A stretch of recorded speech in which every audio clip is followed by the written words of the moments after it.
This is an Eclipse Autococker from the mid-90s. So a lot of people are familiar with the latest line of Eclipse guns, the Egos and stuff that we've seen recently, and even the older autocockers they made, like the Nexus series and the Director's Cut, and some of the factory cockers and even the Aurora autococker. But Eclipse has actually been making and milling and tweaking on autocockers for quite a while.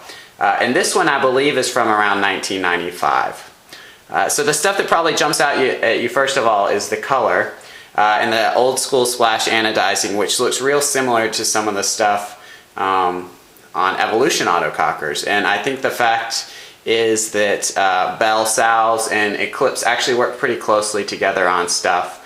Probably share the same anodizer. And I don't know if this one was, but I know some of the later Eclipse autocockers or Eclipse branded autocockers like the DC2 were actually milled by Bell Sal's. But this one obviously has been updated a little bit. You can see some of the newer parts I put on. But a lot of it is straight up original. And the stuff that jumps out to me, you know, when I look across the lines is, first of all, like the sight rail, this window. You'll actually see this on a lot of the later versions also, just variations of this theme of having a window on there.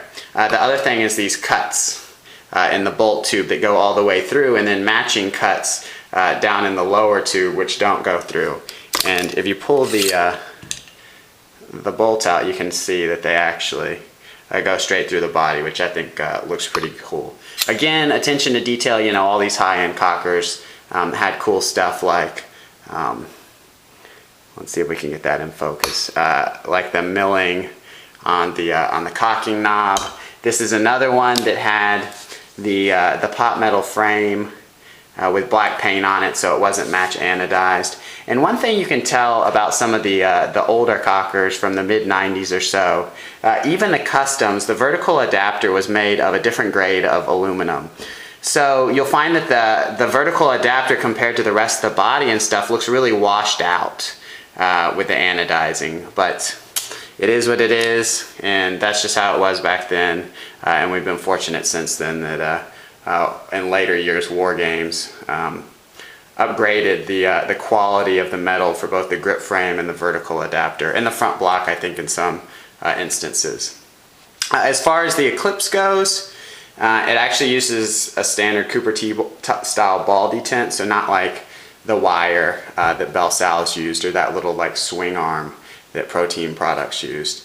It has an unmilled shroud, so this is pretty typical of the Eclipse cockers.